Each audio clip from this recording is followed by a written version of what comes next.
Hello प्यारे बच्चों, मैं Rajiv Rastogi, joint director nucleus and HOD of mathematics department, और मैं पिछले 21 ईयर से आईटीजे और ओलंपियाड की मैथमेटिक्स को पढ़ा रहा हूँ। और बच्चों, आज का वीडियो आप सभी के लिए बहुत ही इंपॉर्टेंट होने वाला है, क्योंकि आज के इस वीडियो में मैं आपको बताऊंगा कि आईटीजे की प्रिपरेशन में कौन कौन सी बुक्स आपकी प्रिपरेशन के लिए यूज़फुल हो सकती हैं, आपको मैथ्स में अच्छा स्कोर करने के लिए आपकी स्ट्रेटजी क्या होनी चाहिए, किस तरह से सब्जेक्ट पर वर्क करना चाहिए। ठीक है ना। और ये वीडियो उन बच्चों के लिए बहुत इंपॉर्टेंट है जो मैथ्स में काफ़ी स्ट्रगलिंग केस में हैं, और उन बच्चों के लिए भी बहुत इंपॉर्टेंट है जो मैथ्स में बहुत ही स्ट्रॉन्ग है। तो दोनों के लिए बहुत ही यूज़फुल होने वाली है।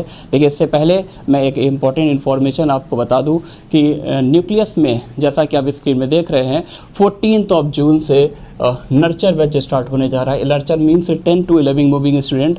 और इम्पॉर्टेंट ये है कि यहाँ पर सारी क्लासेस देखिए अभी जो चलेंगी वो जूम एप्लीकेशन के थ्रू चलेंगी, जिसमें 2 वे इंटरेक्शन की फैसिलिटी बच्चों आप लोग को मिलेगी, जिसमें आप लाइव अपनी क्वेरीज को डायरेक्टर जॉइंट डायरेक्टर से डिस्कस कर सकते हैं, और आपकी प्रॉब्लम्स जो भी आपकी आती है उसके लिए सेपरेट डाउट सॉल्विंग सेशन चलेंगे, जिसमें आप अपनी प्रॉब्लम्स सॉल्व करवा सकते हैं कहीं पर आप फंस रहे हैं तो। और मोस्ट इंपॉर्टेंट पार्ट है कि इसमें क्लासेज जो है केवल और केवल डायरेक्टर और जॉइंट डायरेक्टर्स ही लेंगे। ठीक है बच्चों, तो काफ़ी रिच एक्सपीरियंस वाला पूल है यहाँ पर, जिसके थ्रू जुड़कर आपको काफ़ी ज़्यादा बेनिफिट मिल सकता है। आफ्टर दिस 14 जून से सेम डेट पर अपना leader course, leader means 12th पास स्टूडेंट, जिसको हम लोग ड्रॉपर बैच भी बोलते हैं, वो भी क्लासेस स्टार्ट होने वाली है। सेम है, जूम एप्लीकेशन के थ्रू क्लासेस चलेंगी, आपको लाइव डाउट सॉल्विंग की फैसिलिटी मिलेगी, और आपके जो क्लासेस हैं वही डायरेक्टर और जॉइंट डायरेक्टर्स ही लेंगे। ठीक है बच्चों, तो चलिए अब अपना वीडियो अपन स्टार्ट कर देते हैं। तो जैसा कि मैं आपको बोल रहा था कि मैथ्स में अच्छा स्कोर करने के लिए, मैथ्स पर ग्रिप बनाने के लिए हमें किस तरह से पढ़ने की ज़रूरत है। तो सबसे पहले बच्चों मैं ये बोलूँगा कि मैथ्स में अगर आप अच्छा स्कोर करना चाहते हैं तो फर्स्ट ऑफ ऑल सबसे पहले जो क्लास में आपको टीचर्स इलस्ट्रेशन कराते हैं, क्लास में जो थ्योरी कराते हैं, उस पर ग्रिप बनाना बहुत इंपॉर्टेंट है। उन सारे कंसेप्ट को हमें अच्छे से समझना होता है, और प्लस हम जब उन क्वेश्चंस को घर पे प्रैक्टिस करते हैं तो हमें ये भी सोचना चाहिए कि हम उस पर्टिकुलर क्वेश्चन से हम कितने नए क्वेश्चन और फर्दर सॉल्व कर सकते हैं। ये नहीं कि जो सर ने बताया एग्जैक्टली हमने उसी को समझ लिया। इट मीन्स कि आपको उसमें पर्सनली कुछ हाउ एंड वाई भी करना चाहिए कि अगर ऐसा हो जाए तो क्या होगा, अगर ये सिचुएशन हो सकती है तो क्या होगा, यानी उन चीज़ों को दूसरी चीज़ों से भी कोरिलेट करके आपको देखना होता है। और जब आपने इनकेस थ्योरी कर ली, ठीक है ना, अब 2 टाइप के स्टूडेंट होते हैं। एक वो स्टूडेंट होता है जिसको मैथ्स में काफ़ी डर सा लगता है, स्ट्रगलिंग फेज में है, और कुछ स्टूडेंट ऐसे भी होते हैं जिनका मैथ्स बहुत स्ट्रॉन्ग होता है। तो मैं दोनों के लिए अलग अलग से बोलता हूँ। सबसे पहले मैं बात करूँगा कि जिनको मैथ्स में काफ़ी ज़्यादा प्रॉब्लम आ रही होती है, तो उनके लिए बच्चों सजेशन ये है हमारा कि जैसे ही आप अपनी थ्योरी कवर कर लेते हैं, थ्योरी कवर करने के बाद आप चाहते हैं कि हमको एक सिंपल बेसिक लेवल के हमको क्वेश्चंस प्रैक्टिस करने को मिले, जिसको मैं अगर ट्राई करूं तो 10 में से 8 क्वेश्चन मेरे से बन जाए, हमारी अच्छी प्रैक्टिस हो जाए। तो इसलिए सबसे पहले मैं सजेस्ट करता हूँ एनसीईआरटी। बच्चों, एनसीईआरटी का एडवांटेज ये है कि यहाँ पर जैसे आपको सर ने आज पहली क्लास में 2 आइडिया पढ़ाए, 2 फॉर्मूले दिए, तो अब आप जब उन 2 फॉर्मूले के बेसिस पर आप प्रैक्टिस करना चाहते हैं तो आप सबसे पहले मैं सजेस्ट करूँ आप एनसीईआरटी प्रैक्टिस करें। तो एनसीईआरटी आप कोई भी एक्सरसाइज देखेंगे तो आपको पर्टिकुलर एक ही फॉर्मूले पर पूरी एक्सरसाइज दिख जाती है ना। तो आप उन क्वेश्चंस को धीरे धीरे करके उन सारे क्वेश्चंस को अटेम्प्ट करें, सॉल्व करें, उसमें 2 से 3 काफ़ी अच्छी प्रॉब्लम्स भी मिल जाती है, तो उनको भी अटेम्प्ट करें। ठीक है ना। लेकिन यहाँ पर एक इशू ये आता है कि जैसे आप आईटीजी की प्रिपरेशन में एनसीईआरटी के साथ साथ चलते हैं तो आपका फाउंडेशन तो काफ़ी स्ट्रांग बन जाता है, लेकिन एक इशू ये आता है कि आपका टाइम ज़्यादा लग जाता है। तो वैसे मैं जनरली हर बच्चे को एडवाइस करता हूँ कि आपको मैथमेटिक्स जो है कम से कम 2.5 घंटे तो पढ़नी ही चाहिए। पर डे आपको 2 से 2.5 घंटे का टाइम आपको निकालना ही चाहिए, आप कितने भी ब्रिलियंट हो। और इनकेस अगर आप थोड़े से एवरेज हो, आपको मैथ्स में डिफिकल्टीज आ रही है और आप एनसीईआरटी के साथ अपने सब्जेक्ट को आगे बढ़ाना चाहते हो, तो उस केस में कम से कम आपको डेली 3 घंटे मैथ्स करनी चाहिए, यानी आधे घंटे जो आपको एनसीईआरटी पर डिवोट करना ही है। तो उससे आपका क्या होगा, जेईई मेंस लेवल की प्रिपरेशन बहुत अच्छी हो जाएगी और आपका बेस बहुत स्ट्रांग हो जाएगा। और जैसा कि सब लोग बोलते भी हैं कि यार कि ऐसा ही नहीं कि एनसीईआरटी में जनरली लोग बोलते हैं केमिस्ट्री और फिजिक्स में हमें एनसीईआरटी करनी है, मैथ्स में तो ज़्यादा ऐसा कुछ है नहीं। लेकिन नहीं, अगर आप देखेंगे तो एनसीईआरटी का मिसलेनियस एक्सरसाइज देखिए, बहुत ही ब्यूटीफुल, बहुत ही इनोवेटिव क्वेश्चंस भी वहाँ पर मिल जाते हैं। तो जो अच्छे स्टूडेंट है, जो शार्प स्टूडेंट है, तो उनको भी क्या काम करना है कि जैसे कोई आप सर ने थ्योरी पढ़ाई तो आप उस पर बेस्ड एनसीईआरटी एक्सरसाइज निकालिए, और उसमें 10 में से 2 प्रॉब्लम आपको ऐसी जरूर दिख जाएंगी जो थोड़ी सी डिसेंट होंगी, अच्छी होंगी, डिफरेंट टाइप की होंगी, तो आप केवल उनको ट्राई कर लीजिए, क्योंकि बाकी की 8 तो आप कर ही लेंगे। और उसके बाद जब आपका थ्योरी एंड होती है तो उसके बाद मिसलेनियस एक्सरसाइज को जरूर ट्राई करेंगे रिस्पेक्ट टू एनसीईआरटी। ठीक है बच्चों, तो एनसीईआरटी के साथ साथ चलेंगे तो आपका बेस काफ़ी स्ट्रॉन्ग बनेगा। आफ्टर दैट और रिकमेंडेड बुक्स मेरी तरफ से कौन सी है, जैसे आप ट्रिग्नोमेट्री इन केस पढ़ रहे हैं तो जैसे कि पूरे कोटा में ये पहले ट्रेंड चल रहा था, अभी भी चलता है कि हम एसएलओनी को हम प्रिस्क्राइब करते हैं। एसएलओनी की बुक्स में आप देखेंगे कंडीशनल आइडेंटिटीज़ है, आपकी कंपाउंड एंगल है, कंपाउंड एंगल में ट्रिग्नोमेट्रिक कंपाउंड एंगल में जो आपकी कंडीशनल आइडेंटिटीज़ आती हैं, ट्रिग्नोमेट्रिक इक्वेशन है, इन सारी की सारी बहुत सारी एलिमेंट्री एक्सरसाइज वगैरह के हुए हैं। तो इनके साथ अगर हम आगे बढ़ते हैं तो हमारे सब्जेक्ट को सीखने में हमको बहुत हेल्प मिलती है, हमारा बेस बहुत स्ट्रॉन्ग हो जाता है। तो ट्रिग्नोमेट्री पार्ट के लिए मैं एसएलओनी को प्रेस्क्राइब करूंगा, और आपको अपने स्टडी मटेरियल को तो फोकस करना है। जो भी आप किसी भी इंस्टीट्यूट से एसोसिएटेड है तो वहाँ पर आपको एक स्टडी मटेरियल दिया जाता है, शीट दी जाती है, डीपीपीस दी जाती है, क्विज दी जाती हैं, तो उनको अटेंड करना ही है। साथ ही साथ अगर आप इस पर भी थोड़ा वर्क करते हुए चलते हैं तो आपका बेस काफ़ी स्ट्रॉन्ग बनता है। और इसके बाद मैं बात करूँगा अलजेब्रा वाले सेक्शन पे। तो अलजेब्रा वाले सेक्शन हम लोग रिकमेंड करते हैं hall and night. Hall and night में आपको पूरी बुक नहीं पढ़नी है, आपको बस ये देख लेना है कि आप क्वाड्रेटिक पढ़ रहे हैं, आप सीक्वेंस एंड प्रोग्रेशन कर रहे हैं, बाइनोमियल पढ़ रहे हैं, परमुटेशन कॉम्बिनेशन पढ़ रहे हैं, तो इन सारी साइज के जो सिलेक्टेड प्रॉब्लम्स हैं वो आप हॉल एंड नाइट के थ्रू कर सकते हैं। जो प्रॉब्लम डिफरेंट टेस्ट की दिख रही है, जो आपके शीट के क्वेश्चन से थोड़ा सा डिफरेंट दिखती है, उनको जरूर ट्राई करना है। और रेशियो एंड प्रोपोर्शन उसको थोड़ा सा पढ़ लीजिएगा बेसिक मैथमेटिक्स के लिए। मैं स्पेसिफिकली क्लास 11 वाले बच्चों के लिए बोल रहा हूँ, थोड़ा बेस स्ट्रॉन्ग करने के लिए आप हॉल एंड नाइट के थ्रू मूव कर सकते हैं।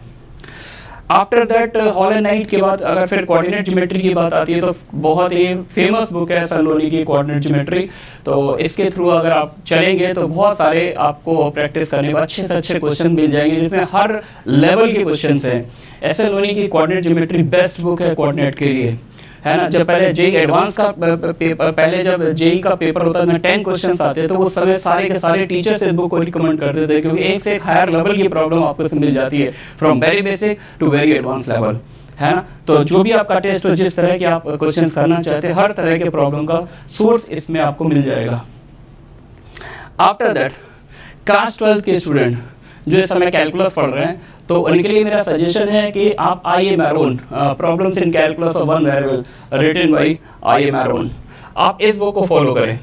तो इसमें फंक्शन की डोमेन, रेंज, इससे रिलेटेड फंक्शंस का इंक्रीज डिक्रीज, बाकी सारी प्रॉब्लम्स इसमें आपको मिल जाएंगी। आप इस बुक के साथ भी अपने सब्जेक्ट को इनहेंस कर सकते हैं, ठीक है ना। तो ये तो हमारी वो हो गई जिसमें आप थ्योरी के थ्रू आप अपनी थ्योरी भी स्ट्रांग हो जाएगी, आपकी थ्योरी भी इसमें है, इसमें प्रॉब्लम्स की प्रैक्टिस करने को मिल जाएंगी।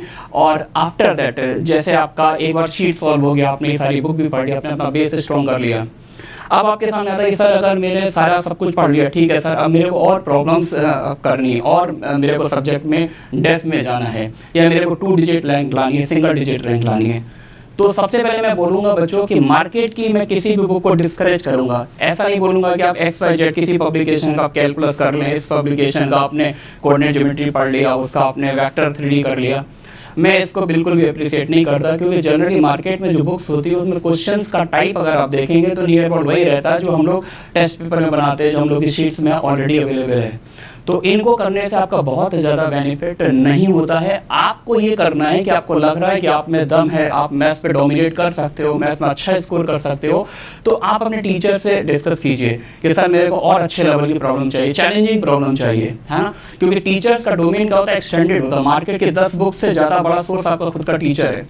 तो आप अपने टीचर से बात कीजिए, सर मेरे को इस तरह की चैलेंजिंग प्रॉब्लम चाहिए जो एक्स्ट्राऑर्डिनरी लेवल की होती है, जो जेईई में के पेपर में हर साल 2 या 3 आप देखेंगे, मैथ्स में भी आती है, फिजिक्स में भी 2-3 चैलेंजिंग प्रॉब्लम आती है। तो टीचर्स का जो नेटवर्क होता है वो सिर्फ इंडिया ही नहीं, all over the globe, world की जो टॉप मोस्ट यूनिवर्सिटीज़ हैं उनमें जिन जिन तरह की चैलेंजिंग प्रॉब्लम्स आती है, generally teacher day and night उन क्वेश्चन पर काम करते रहते हैं, नए नए क्वेश्चन फ्रेम करते हैं, नए नए आइडियाज़ के थ्रू नए नए क्वेश्चन पर वर्क करते हैं। तो अगर आप उन टीचर्स से आप अपनी बात रखते हैं तो वो टीचर्स आपको गाइड करेंगे, आपको बताएंगे आपको क्या पढ़ना है क्या नहीं पढ़ना है। और रैंडमली अगर आप खुद उन बुक्स को पढ़ने लग जाएंगे तो आप एक ही बुक पढ़ पाएंगे, उसी में आपका टाइम सारा खत्म हो जाएगा, आपको ये भी नहीं पता चलेगा कौन सा पार्ट रेलिवेंट था कौन सा इररेलिवेंट था, ठीक है ना। तो पहले तो मैं ये बात करूँगा।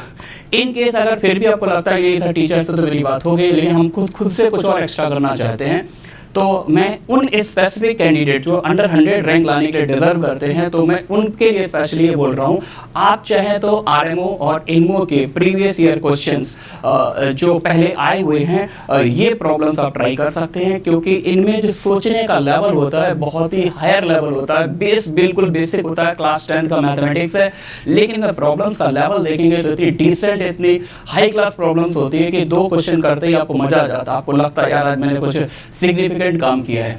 लेकिन ये ध्यान रहे बच्चों कि आपको उसमें बहुत ज़्यादा नहीं डूबना है, क्योंकि आपको अपने ऑल इंडिया रैंक पर काम करना है कि मेरे को 2 डिजिट में रैंक चाहिए, मेरे को सिंगल डिजिट में चाहिए। तो आप डूब जाएंगे तो कहीं ना कहीं आप डिस्ट्रैक्ट हो जाएंगे। आपका फोकस है आपकी रैंक, तो आपको 2 डिजिट रैंक चाहिए, अंडर 50 रैंक चाहिए, तो आप वो टारगेट रखिए। और उसमें ये सब वर्क जो मैंने अभी बोला था, ये करने के बाद जो भी आपके पास आधे घंटे का टाइम या 1 घंटे का टाइम आपके पास एक्स्ट्रा बच जाता है, तो उस पर्टिकुलर टाइम में आप 2 से 3 चैलेंजिंग प्रॉब्लम ट्राई कर सकते हैं, लेकिन वो प्रॉब्लम भी आपके कोर्स जेई कोर्स के रेलिवेंट होनी चाहिए। जैसे आप अलजेब्रा देख सकते हैं, वहाँ से अलजेब्रा में आप देखेंगे पॉलिनोमियल्स में एक से एक अच्छी प्रॉब्लम्स आपको मिल जाएंगी वहाँ पर, है ना। बेसिक ज्योमेट्री देख सकते हैं जो आपके सर्कल्स और ट्राइंगल्स के केस में थोड़ा सा यूज हो जाएगी, बेसिक ज्योमेट्री देख सकते हैं, ये देख सकते हैं। और फंक्शनल इक्वेशन का भी बेसिक पार्ट देख सकते हैं। फंक्शनल इक्वेशन एक बहुत ही बड़ा टॉपिक है। कैलकुलस में जो जेई में प्रॉब्लम्स आती है उनका लेवल बहुत ज़्यादा नहीं होता, बहुत ही बेसिक लेवल की आती है, लेकिन ओलंपियाड में आप जाएंगे तो बहुत ही डिसेंट लेवल मिलेगा, ये देख सकते हैं।